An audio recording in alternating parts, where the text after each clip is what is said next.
Good evening, TYT Nation. Jeff Waldorf here. Welcome to the show.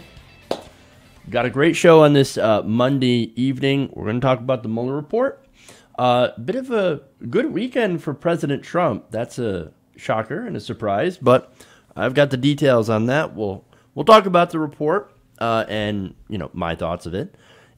Then we have AOC, of course, talking about what's really going to take down President Trump.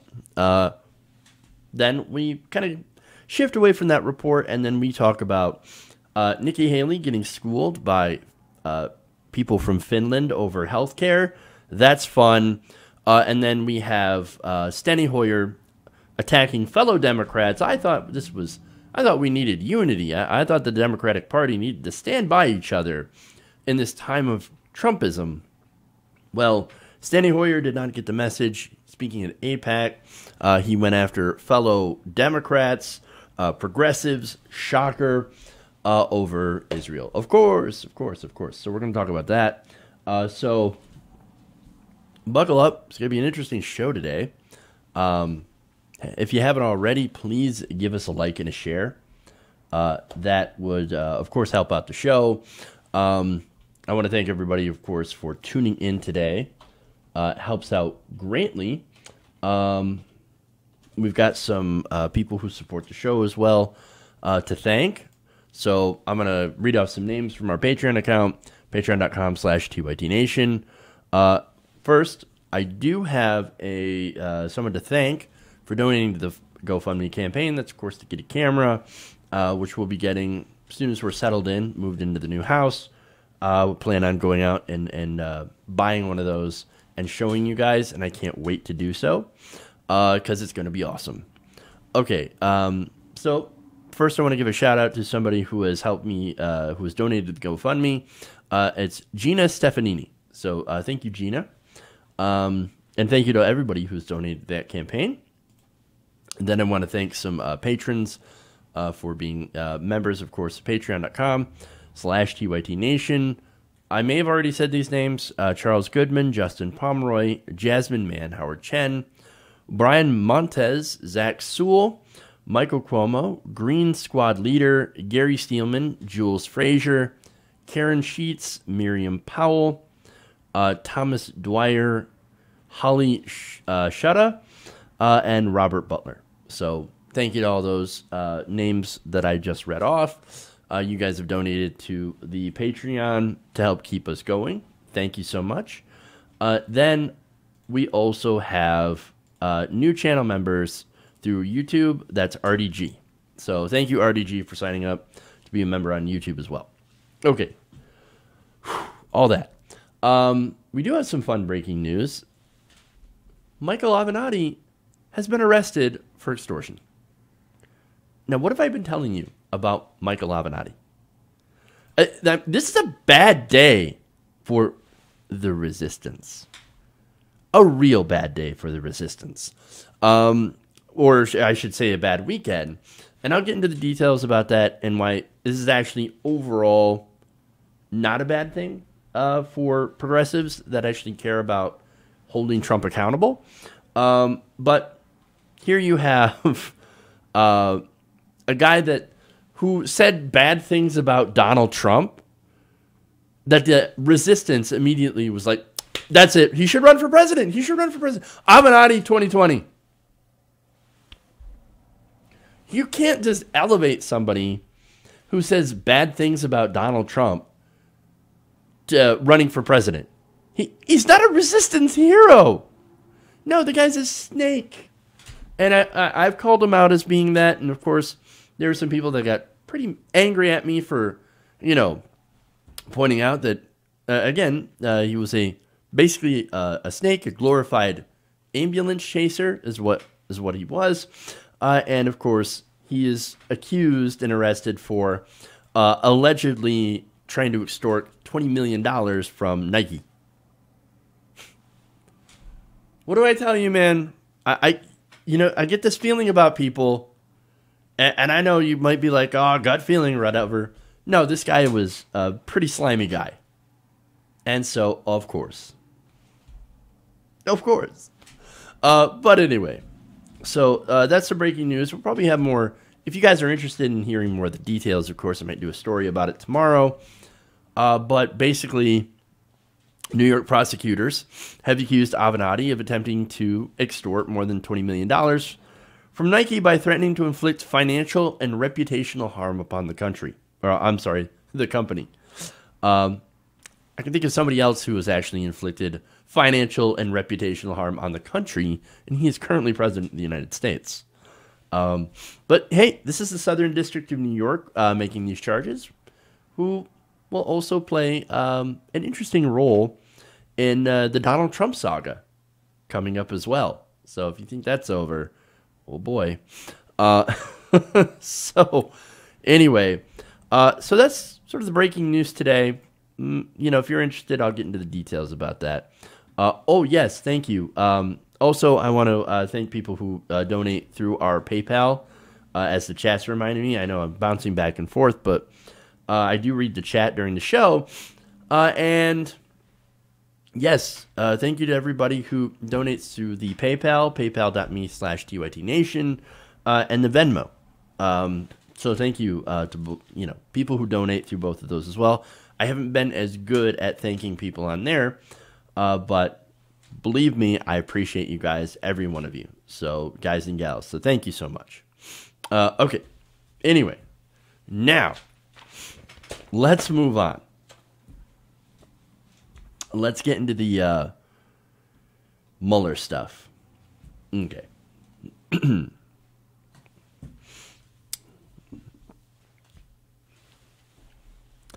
So the Mueller investigation is now over, and to the delight of President Trump and his allies, there was, according to a summary of the report, as we do not have access to the full report, and we should have access to it, Mueller had found that there was no direct evidence found of collusion between Donald Trump and the Russian government in 2016.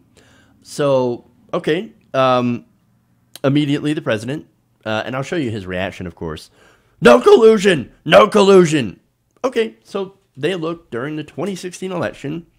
I think it was a very focused investigation. They did not find evidence of collusion. And interestingly enough, the Mueller investigation also took no stance on obstruction, basically handing it off to Attorney General Bill Barr. Now, Trump interviewed after Bill Barr's notes were released on the investigation. It's 4 pages of his summary. Since, again, we cannot see the actual report, Trump had said this. We're going to go to some video. Take a look. After a long investigation, after so many people have been so badly hurt, after not looking at the other side, where a lot of bad things happened, a lot of horrible things happened, a lot of very bad things happened for our country. It was just announced there was no collusion with Russia, the most ridiculous thing I've ever heard. There was no collusion with Russia. There was no obstruction, and none whatsoever. And it was a complete and total exoneration. To be honest, it's a shame that your president has had to go through this before I even got elected. It began. And it began illegally. And hopefully somebody's going to look at the other side. This was an illegal takedown that failed. So it's complete exoneration. No collusion, no obstruction. Thank you very much. So many people got hurt. Good people. No, that's kind of a funny way of saying criminals. Because the people that were hurt by the investigation, so-called hurt, were actually found guilty of doing crime. Many of which are doing prison sentences, or going to be soon doing prison sentences, for doing said crime. Just saying.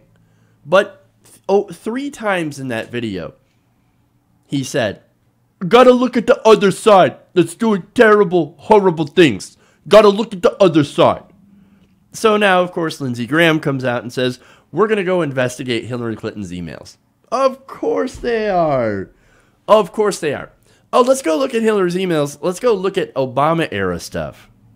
You know, now that the Mueller investigation is done, well, now we're going to look at Obama stuff. Because obviously, they do a political attack. They do a political investigation on us. We're going to do a political investigation on them.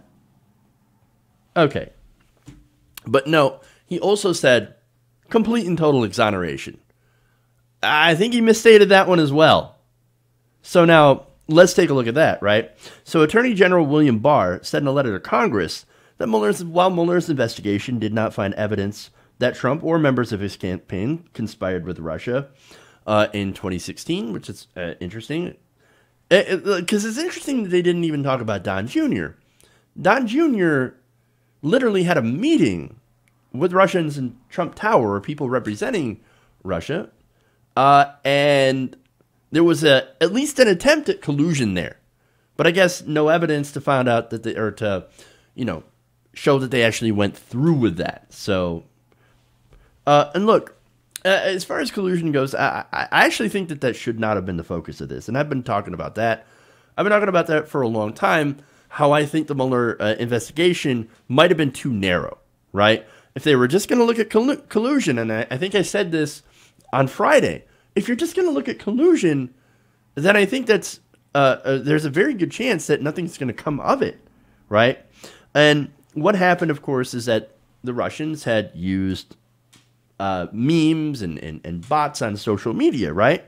And so a lot of people, will point out the amount of money that was spent. I think it's over $130,000 spent on Facebook ads. And they're like, look, see, the Russians did impact the election. Look at all the money that was spent on social media. And then you look at the juggernaut that was Hillary Clinton's campaign, and they spent millions and millions of dollars on social media. Well, now, wait a minute. Who's really having more of an impact on the electorate with that kind of campaign spending? And look, I never thought that Trump was taking direct orders from Putin. I do think that they had a little bit of a strange relationship, stuff that I point out that doesn't seem to add up or make sense. But maybe it's because, in reality, Trump just likes Putin because he's strong. He's so strong. I like strong leaders. And that's why I give him my banana. Maybe that's why he defers, because he defers to strong people. That's not evidence of collusion, necessarily. But it just shows that he loves to bow down to people who are authoritarians. And that doesn't surprise me at all. Now, I do believe that Putin did like Donald Trump, not because Donald Trump's going to be a great president for America. No, Donald Trump's going to get in there and rip things up and wreck stuff. Putin's sitting back there going, okay, you know what? I like how this is going, because you are weakening America. You're weakening international alliances. You're isolating America. And that's good for me. So I think it's a natural choice, which wouldn't necessarily involve collusion. And so I'm not surprised that there was no evidence found of collusion, especially if the investigation was as narrow as I believed it was going to be. So now what I am surprised about is the obstruction of justice. They didn't find any obstructions. Really. Again, if you listen to Donald Trump, complete and total exoneration. No. According to Barr's 4-page summary of the situation, of the investigation, I should say, while the report does not conclude that the president committed a crime, it also does not exonerate him. On whether he obstructed justice, Mueller said in the report. Mueller, for whatever reason, punted this to Barr. And maybe it's because maybe he thinks that Congress should handle any charges of obstruction of justice. I'm not entirely sure, right? But Barr is a political appointee. He was put there to basically protect Donald Trump. And so what I think happened is, well, look, there's no collusion in the report, but there might be some obstruction of justice. I can't say that he didn't do obstruction of justice, and I can't say he did do obstruction of justice. So I'm just going to say, I don't know. not enough, not enough. Me and Rod Rosenstein got together and said, we don't think that there's enough evidence of actual obstruction of justice on the part of Donald Trump. And that should be good enough. Well, look, this opens the door to Congress to actually take over for that. And for the next 2 years, we're going to be examining whether or not Trump did obstruction through firing James Comey, etc., right? Whether that actually ends up being obstruction of justice. So add that to the other investigations, and I think that this is far more interesting than just the Mueller investigation. You have the Southern District of New York, right? Now, that includes, of course, the hush money payments made to Stormy Daniels and Karen McDougal. Those payments actually totaled about hundreds of thousands of dollars and could be a campaign finance violation. You also have federal investigators looking at Trump's inauguration committee for committing illegal acts such as fraud, conspiracy, money laundering, and other financial crimes. That's where you should be looking. You should be looking at financial crimes. Mueller should have been looking at financial crimes, but I can understand that his mandate just to look at 2016 collusion during the election is very, very limited. So, you know, I guess that's right about that. Very limited in scope, and didn't look at financial crimes, just looked at collusion. So now, of course, you do have a lot of people who are taking a little bit of a victory lap here on the progressive side. You got Jimmy Dore, who's like, yes, I was right, no collusion. Kyle Kulinski also saying the same thing. Kyle saying, look, from day one, I said, look at the financial stuff. And Michael Tracy, so you've got a lot of people that are relatively happy. I wouldn't say relatively happy, to be honest. I would say more irritated that Democrats spent more time on banking on Russian collusion than actually going after stuff that Donald Trump actually did wrong. So, on Trump, by the way, I think, look, if he thinks that he's going to have smooth sailing from now on, now that the Mueller investigation is over, that cloud is lifted, I don't believe that's the case. I think he's going to be deeply disappointed. There are a lot of other investigations that are going on concurrently. And so what's going to happen? I don't know. But I don't think Trump is going to get indicted as a sitting president. I think the DOJ is definitely not in favor of not going to do that. Republicans are not going to hold the president accountable. I think it's fairly clear now to the reaction due to the Mueller investigation that Republicans are now shoring up and heading, lining up behind Donald Trump and saying essentially the same thing. This is a partisan witch hunt, and now that it's over, now we can move on. No more investigations. In fact, we're going to do investigations of Hillary Clinton and you guys. And so, look, basically this is now insanity. And so, unfortunately, this looks actually pretty good for Trump, or at least he can spin it to look really, really good for himself.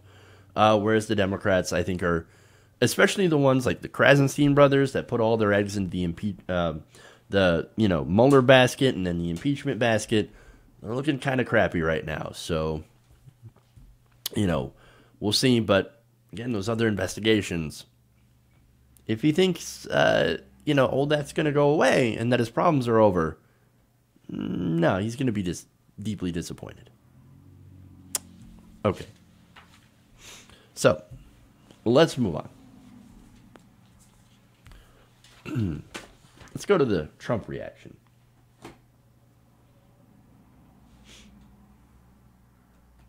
Oh, I forgot to set that up.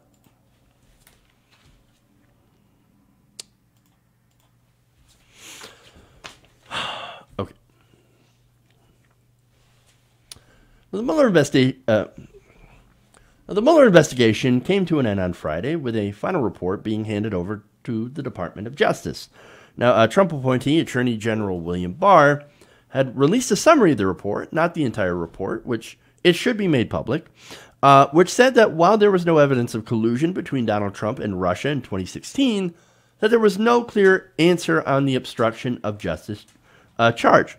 Now, they said, we didn't have enough evidence to sufficiently prove it or disprove it. Okay, look, I think there is obstruction of justice, and I think William Barr was doing what he was put there to do and basically cover for the president. But the president himself responded to the news of this summary by saying, complete and total exoneration. And he did a subsequent video clip. I'm going to show you that. After a long investigation, after so many people have been so badly hurt, after not looking at the other side, where a lot of bad things happened, a lot of horrible things happened, a lot of very bad things happened for our country. It was just announced there was no collusion with Russia, the most ridiculous thing I've ever heard. There was no collusion with Russia. There was no obstruction, and none whatsoever. And it was a complete and total exoneration. To be honest, it's a shame that your president has had to go through this before I even got elected. It began. And it began illegally. And hopefully somebody's going to look at the other side. This was an illegal takedown that failed. So it's complete exoneration, no collusion, no obstruction. Thank you very much. It's an illegal investigation that failed very badly. Oh, okay. So that's Trump's reaction. So now we're going to get to Vice President Mike Pence's reaction. He said that this was a total vindication of Trump, no collusion and no obstruction. And then, of course, Lindsey Graham also said the same thing. No collusion, no obstruction. But wait, he didn't exonerate the president. It didn't say there was no obstruction. It says we don't have enough evidence. And this is Bill Barr's interpretation, which, of course, was left to Barr in his discretion by Mueller, who refused to basically take a position on obstruction altogether. In fact, Barr added that while Mueller's report does not conclude that the president committed a crime, it does not exonerate him of a crime on the question of whether or not he committed obstruction of justice. It's literally in the summary, right? So you can't say, oh, no obstruction of justice, none at all. That's not what the report says. Nonetheless, it is also important, according to the New York Times, to note that Mueller did not, beyond not declaring Trump's innocence, make any conclusions in his report whether or not the president committed obstruction of justice. His report merely marshaled evidence on both sides. Nonetheless, you are going to have Republicans that are going to continue saying, no, completely innocent. The president has done nothing wrong. In fact, White House Press Secretary Sarah Huckabee Sanders said in a statement that Mueller did not find any collusion and did not find any obstruction. Senator Mitt Romney called Mueller's findings good news and said it was now time for the country to move forward. Representative Jim Jordan said, quote, no collusion, no obstruction, it's time to move on. They didn't even read it. They didn't even read that. And look, I would love to be able to read the full Mueller report, but they won't release it. They're basically counting on us to believe, the summary written by a Trump appointee who had in the past criticized the Mueller investigation. Now, I don't know if they realize, too, but that there's a bunch of other investigations, including ones into the Trump organization, money laundering, campaign finance violations, etc. Russian collusion, I mean, come on, right? If that's all that they were looking for, I'm not surprised that it came out like this. But that's the part of the Mueller investigation I was least sold on. You guys know, I never believed he was literally a puppet of Putin. Now, does he respect Putin?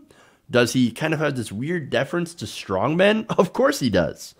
But not only that, but I also believe that he tried to do shady deals with the Russians, but for personal gain.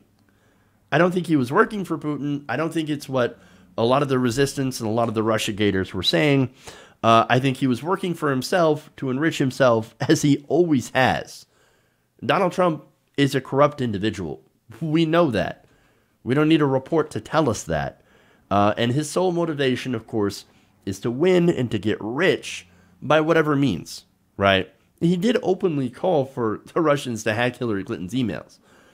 It's not necessarily working behind closed doors in smoke-filled rooms, with leaders of other countries to go and hack the elections. No, that's just Donald Trump being an idiot. But that's not necessarily illegal. But again, I'm surprised at the no obstruction. But then again, the report didn't mention it one way or the other, didn't really address it. So, but of course, Trump and his allies, they're spinning this as a complete win. You have former campaign manager Corey Lewandowski coming out and saying the American public, the Democrats, should apologize to Donald Trump for this witch hunt. Well, again, for a witch hunt, there seem to have found a lot of witches. People that had some shady ties to other governments, lobbying on behalf of foreign countries, etc. So I wouldn't say that there weren't any witches. All right. So, and I wouldn't say that this is a complete win for the president, even though on the surface it might look really, really good for him and really embarrassing for the Democrats. But again, very narrow investigation, not started by the Democrats, started when Comey was fired, and Sessions had recused himself, put Rosenstein, in basically in charge of the Justice Department, at least on this, and then he had put Mueller in charge of this. Mueller, of course, is a Republican, etc. So, look, as far as Trump goes, it's kind of in the air if this will help him politically or hurt him politically. Because, again, you have to have the American people that believe in him. And some recent polls before, of course, the Mueller investigation broke had a majority of Americans saying, no, we actually do believe that Trump had obstructed justice. And we actually don't believe him by a thin majority that he said that he didn't collude with the Russians. So, look, you've got a lot of people, at least in the court of public opinion, that don't believe the president. And so I don't know if this is going to change their mind. I don't think it really changed my mind all that much because I had been thinking the same thing already. And so sort of not really much of a shift on my position. So I don't think it's a win. I think this is just the start of Donald Trump's terrible election season. I don't think it's going to help at all. So, but as always, with everything, we're going to have to wait and see. But my advice is if you want to take on Donald Trump, if you want to win, don't count on someone from the Justice Department to come save you. No, what we have to do is we have to organize, and we have to elect someone who will beat him in 2020. Let's see if we do that this time. Okay. Speaking of that, let's go to AOC.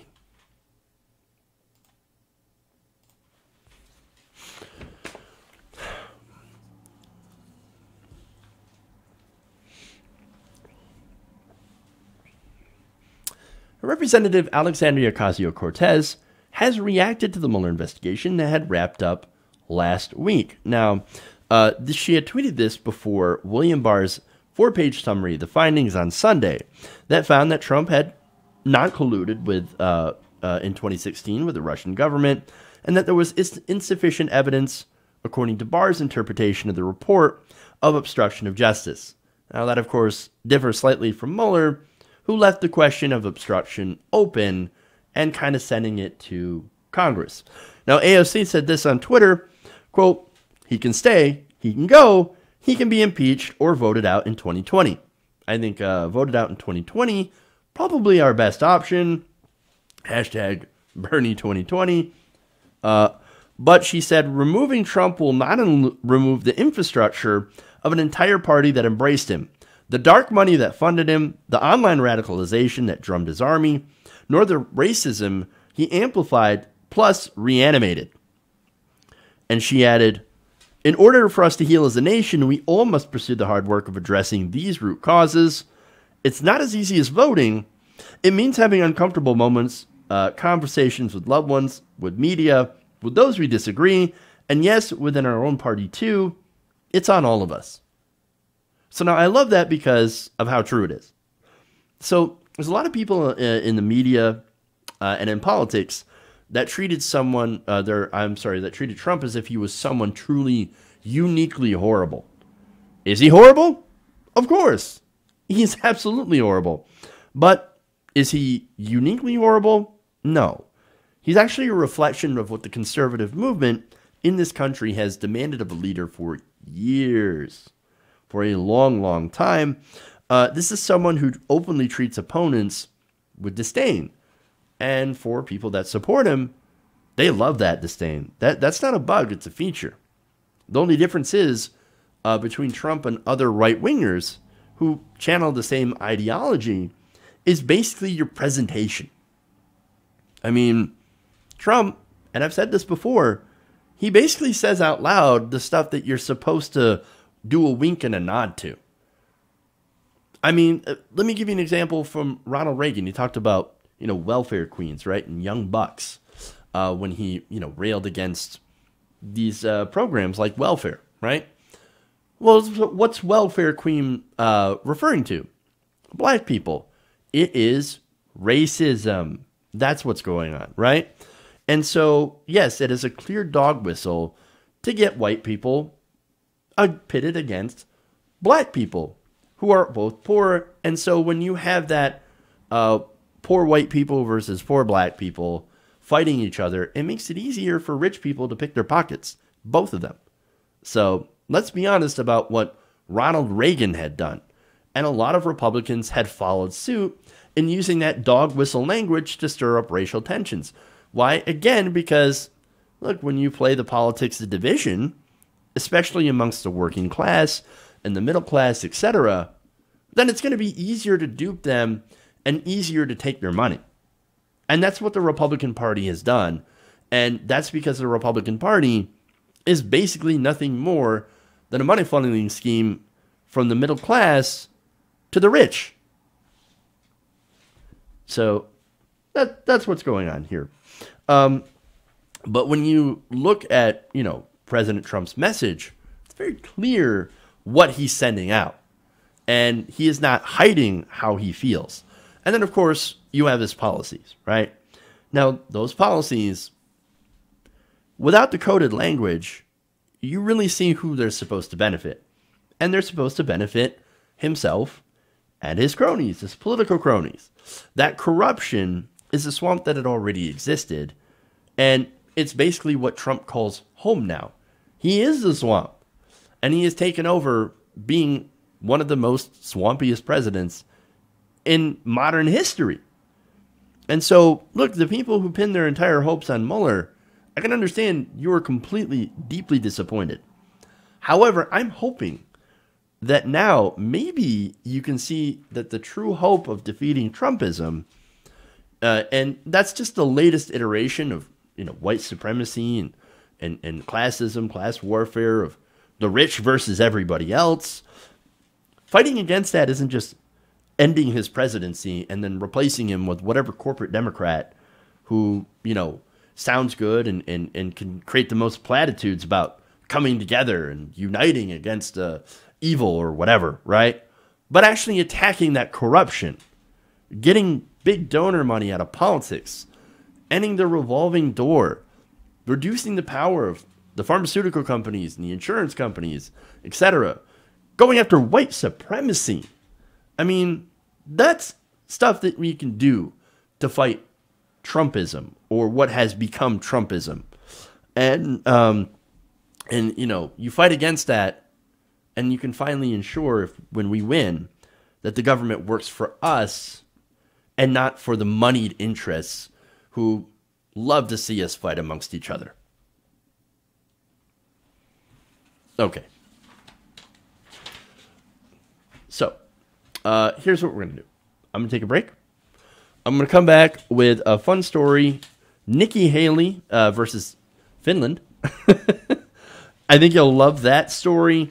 And then we have, of course, Democrats, establishment Democrats, attacking progressives. I've got that and my response to it.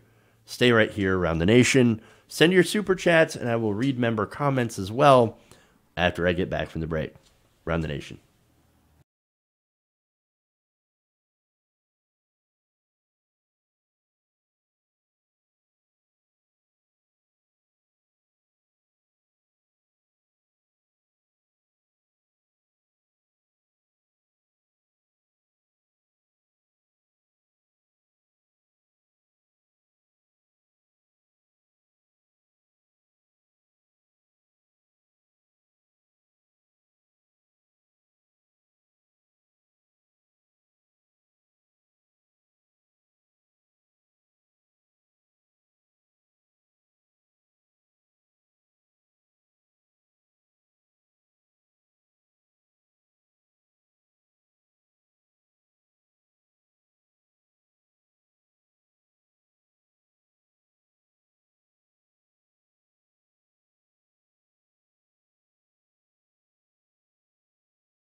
Welcome back to the show. Around the nation right here. Jeff Waldorf here with you. Okay, I've got some member comments for you guys, or I should say from you guys. Sarge Tech with a question. An interesting question, by the way. Biden wants Stacey Abrams. What do you folks think about that? Well, I can tell you what I think about that. Wow. Pander. Pander Express. So, of course, Biden, he's got some dicey issues. Anita Hill, ending, the ability for students to do bankruptcy for student loans. He's got a lot of issues. Stumping for Republicans. Again, he's got a little bit of a racist past. So Stacey Abrams would be the ultimate example of him saying, oh, God, I need to cover up for my past. Stacey Abrams, be my VP. Be my VP. Nobody who is really confident in their chances to win will immediately come out of the gate with a VP pick. I've never seen that before. I've never seen somebody be like, okay, this is going to be my VP coming out right out of the gate. As far as Stacey Abrams is concerned, I am bummed out about that, actually. I thought she was a progressive. I thought then she joined the Center for American Progress, which is the centrist establishment think tank that calls itself progressive, headed up by Neera Tanden. She's the one that has floated a bill called like Medicare Extra for All or something like that. And it's basically just a Medicare buy-in program, which actually, look, back in the Obama years, back in 2008, 2009, I'd have been like, hey, you know what? That's not a bad plan. Sure, I'll support a Medicare buy-in. But nowadays, I guess, I don't know. I was like, apparently I've been radicalized or something. No, it's not actually a radical position to be with 70% of the American public. And that's how many people want Medicare for all. So I'm Medicare for all or nothing. So sorry for Center for American Progress. It appears the country has progressed far further than you. So you're a bit out of touch. But anyway, so Center for American Progress, she works there at that think tank. So I'm a little upset by that. And so not as progressive as I thought. So that's unfortunate. And so I think it's a loser move on Biden's part. And it's a little sad. Look, Biden's probably going to come out, like, he's polling really, really well. He's polling ahead of Bernie Sanders, which is, I think, crazy.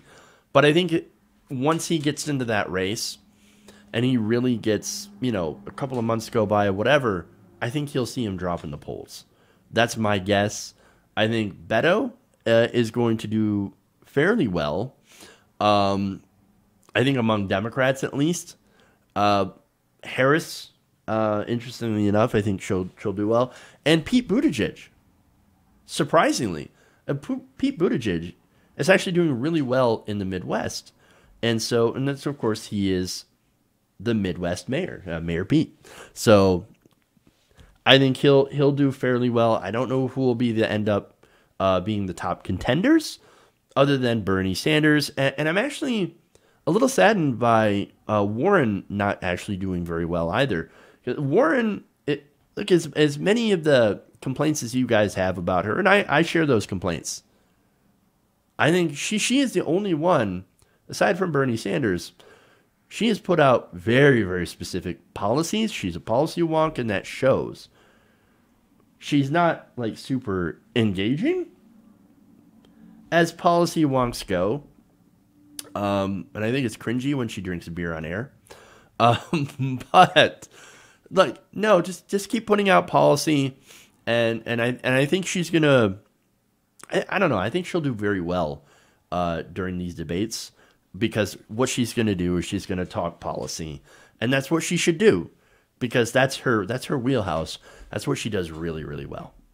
But anyway, so thanks for that question. Got a couple more here. No, comments, actually.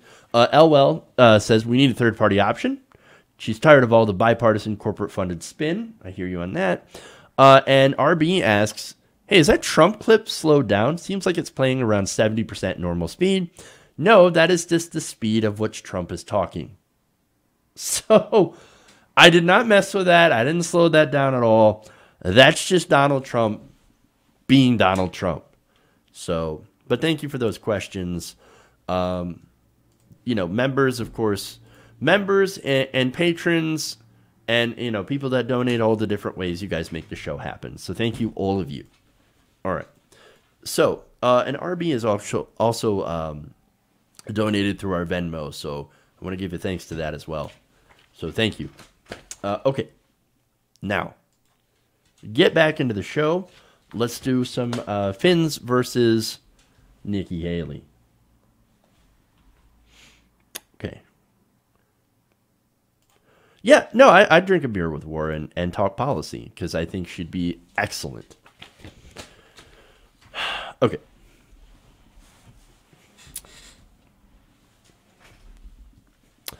So Nikki Haley, former U.S. ambassador to the UN, recently got schooled on Twitter when it came to healthcare in Finland.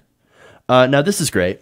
Now, this is in response to Haley's claim that healthcare in the United States is superior to Finland. People in Finland who, in between raking forests, if you get that joke, took some time out to actually talk about their experience with Finland's socialized medicine system. Now, first, this started with a 2-week-old tweet from Senator Bernie Sanders, who said, in the United States, it costs on average $12,000 to have a baby. In Finland, it costs $60.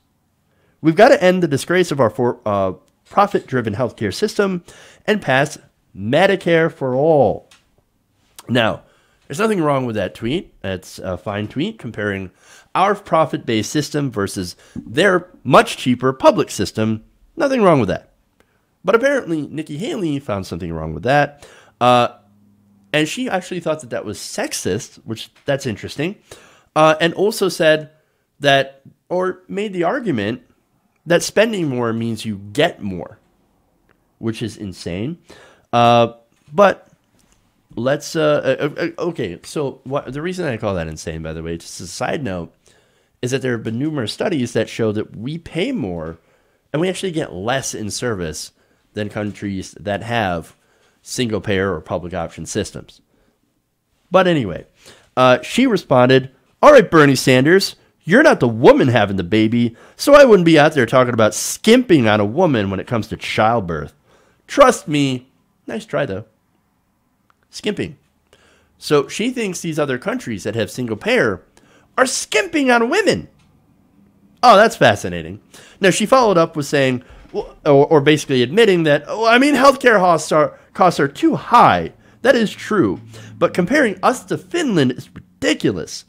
Ask them how their healthcare is. You won't like the answer. Really?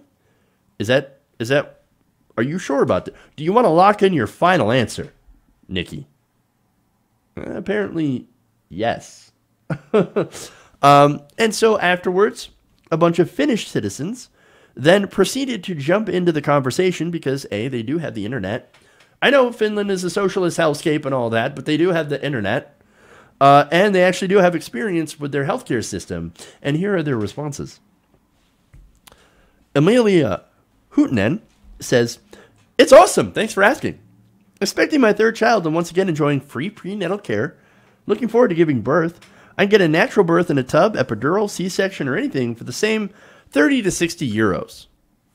Yeah, but socialism, right?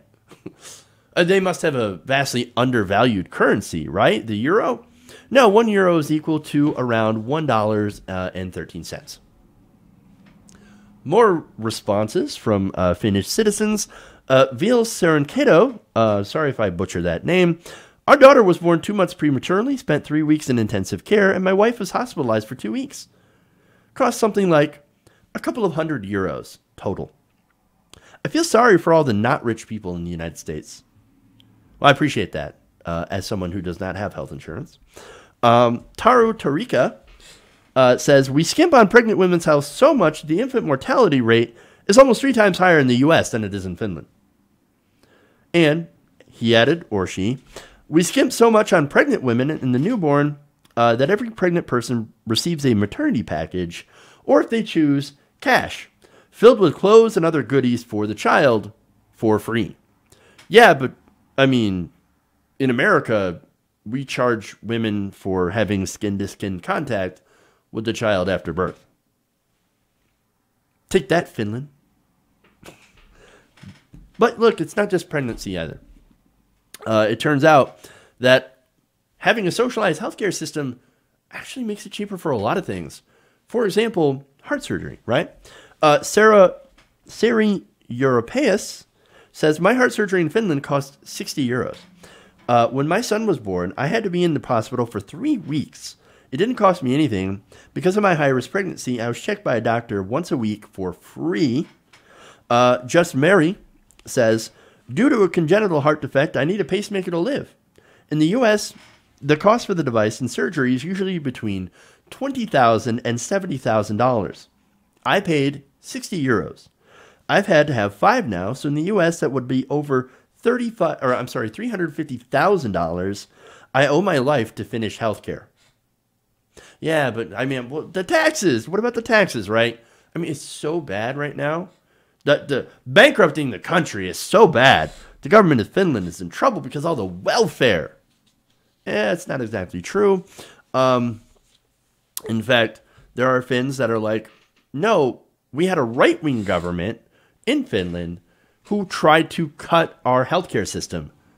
And when they tried to do it, the government literally fell apart. All resigned. Now, Marcus Savola, who lives in Finland, responded this way. Well, maybe you don't like my answer, but I'm 110% satisfied with the healthcare that my homeland is providing me and equally happy about that the new planned social welfare and healthcare reform was crashed. Meaning, of course, that the reason that the government fell apart is that they were unable to do quote-unquote reforms, which essentially means cutting the generous healthcare system. Oops. And Taija Lehtinen says, the system is great. If you get injured, you are treated in a world-class hospital.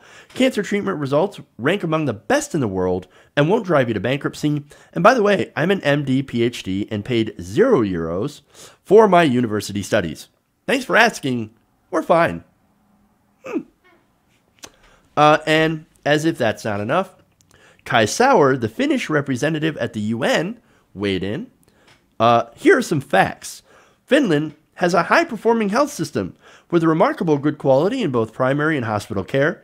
The country also achieves good health status at relatively low level of health spending, per the OECD. Sauer followed up by adding that Finland has the world's third lowest infant mortality rate, the lowest maternal mortality rate in the world, and the lowest cancer mortality rate in the European Union. The United States, however, ranks worst of all developed countries in those metrics. Sauer also said that Finland has recently been ranked as the happiest country in the world, whereas the United States is the 19th happiest. It's almost as if having a mixed market economy that has a focus on making people's lives better, instead of giving giant tax rates to the rich and corporations, actually ends up making the citizens very happy. Now look, the socialisms and the capitalisms and all that talk doesn't really mean anything, because the majority of the world's economies are mixed market economies. Some just focus their resources differently. Finland has a mixed market economy that focuses much more on social welfare, on making sure that people are happy, whereas in America, we focus more on making corporations and CEOs very, very happy and very, very rich. So it's weird. It's almost as if making people happy tends to work better. Weird. And of course, if you didn't need it, here's some quick juxtaposition found in that same thread. So here you have someone from Finland, Petri Karvinen, saying, my wife gave birth 3 years ago in Finland. We all stayed in a private family room for a total of 3 days. The staff was amazing, and we were given plenty of help, consultation, and tips for the future.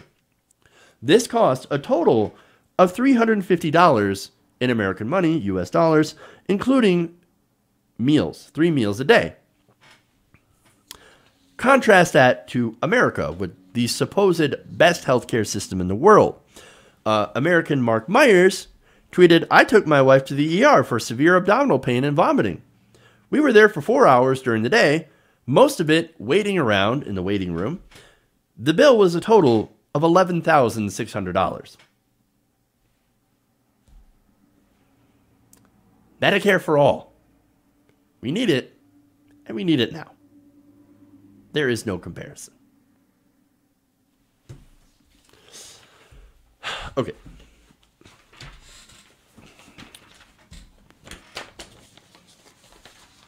One more story here, and we'll see if we can get it done quick. Okay. Now, Representative Steny Hoyer, who was the number 2 Democrat in the House, came under fire from progressives on Sunday after he used his address at AIPAC's policy conference to attack progressives.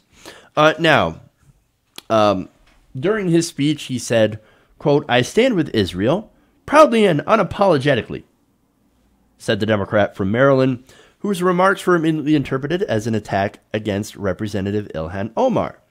He continues, so when somebody accuses American supporters of Israel of dual loyalty, I say, accuse me.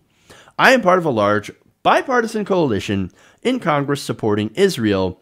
I tell Israel's detractors, accuse us. Okay. For one, Steny Hoyer, you don't stand for Israel.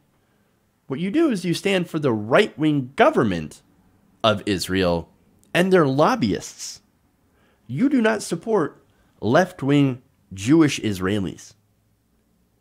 But of course, in boosting AIPAC and in boosting Israel, no matter what, he's actually in favor of people like Benjamin Netanyahu. Benjamin Netanyahu may get indicted for corruption very, very soon. That's who Steny Hoyer is apparently standing for. And dual loyalty. Come on, man. Ilhan Omar's statements, by the way, the whole reason this whole thing blew up, right, come from her desire to not have a dual loyalty to Israel to serve in the United States government. And she felt like supporting Israel or being asked to support AIPAC was doing dual loyalty. Whereas she says, I want to be loyal to just the United States.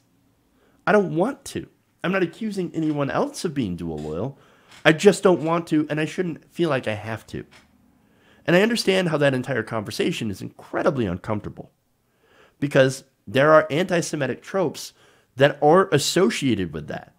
And look, that's something that white supremacists and neo-Nazis and the far right wing have, of course, traditionally lobbed at Israel, at Jewish people. That said, we need to talk about how this is a lobbyist group. And that's no different than the Saudi Arabian lobby. They use their power and sometimes money, or a lot of times money, to influence politicians to pass things that are favorable to their country. If the Israeli lobby does the same thing and has no difference in the Saudi lobby, then why aren't people freaking out over the Saudi Arabian lobby's ties to, for example, the Trump administration? No, because one immediately gets called anti-Semitic by both sides who happen to receive a lot of support and a lot of money from this specific lobbying organization. So, and of course, the only people that are fighting against this are progressives who want all money out of politics, Saudi money, Israeli money, corporate money, even union money, and we want it out because of how it affects and influences our elected officials. Now, speaking of Congress, Hoyer took a swipe at progressives in Congress. He said, there are 62 freshman Democrats, not 3. Now, what does he mean by that? Well, the people that have gotten the most attention from these new Democrats are Rashida Tlaib, Alexandria Ocasio-Cortez, and of course, Ilhan Omar. But see, here's the thing. The reason that they're getting all this attention is because of what they have actually done. And what have they done? They've moved the needle on legislation. They've introduced bold progressive ideas into the mainstream. They have also pushed for good policy. What are those other Democrats, those 61 other Democrats that had gotten elected during the blue wave, what have they actually done? I don't know. Maybe they have done some good stuff, and we really haven't noticed. But to me, it seems like somebody is a little bit jelly that this woman of color, or that these women of color, specifically, have been capturing the hearts and minds of progressives. And look, imagine being one of those people that's upset at AOC and Ilhan Omar and Rashida Tlaib and all these progressives for making the Democratic Party seem exciting again and helping people become involved and actually making people want to become a part of the Democratic Party again. It's amazing being against that. I mean, progressives. I hate progressives. Ooh, challenging AIPAC and money in politics. No. How are we going to get paid and win our elections and retain our power if we don't have the donors? Where are we going to go? Well, you could go to the people, but that means you would actually have to represent the people instead of corporations and special interests. It also means you might not win your election if you get primaried by a real progressive that has the power of the grassroots. Now, speaking of progressives that are pushing against Hoyer, a great quote. This is from Waleed Shahid of the Justice Democrats. The Justice Democrats, of course, is a group that found Alexandria Ocasio-Cortez, trained her, and helped her beat Joe Crowley. He said, Hoyer and the old guard in the Democratic Party leadership stand with AIPAC while attacking emerging leaders like Rashida Tlaib, AOC, and Ilhan Omar for fighting for a progressive and humane foreign policy. Let's see. You also have Sean King tweeting, Democratic House Majority Leader Steny Hoyer is at AIPAC throwing his own colleague, Ilhan Omar, under the bus. Shameful. It's true. And adds, in one fell swoop to fawning applause, he basically confirms that Ilhan was right all along about lobbying. Finally, last week, you also had Michael DeHeger, congressional organizer for the Jewish Voice for Peace, who is a progressive Jewish group, by the way, saying that giving AIPAC cover when progressives are finally responding to their constituents and turning away from AIPAC is simply the wrong thing to do, which is unfortunately what the Democratic Party has been doing. And in response to this blow up against Omar, a lot of 2020 contenders are not going to AIPAC. And maybe it's because they weren't invited, but that's good. You had Pete Buttigieg, Julian Castro, Kamala Harris, Jay Inslee, Beto O'Rourke, Bernie Sanders, and Elizabeth Warren that are not going to AIPAC. And that's great. And you know what? We need to have a conversation about what it means to actually support Israel. Look, I think you can support the Israeli people and Jewish people in general, but not support AIPAC and support things like BDS. Because right now, what BDS is for is it's basically saying to the right-wing Israeli government, we will not support what you are doing when it comes to how you're treating Palestinians, building those illegal settlements, not treating Arab citizens as, actual citizens in Israel. You can actually be against that and not be anti-Semitic. And finally, I think people are starting to realize that there is a difference. And that's really important. Okay. That's it. That's all I got for you guys today. Thank you for going around the nation with me. Thank you for liking and sharing the stream. Don't forget to do that before we go. Consider becoming a patron, patreon.com/TYTNation, to support independent progressive programming like this show. Thank you so much to all of you who support me and who continue to support me and the show. Thank you so much. Love you guys. And remember, change begins with you. Good night, nation. We'll see you guys tomorrow. TYT is next.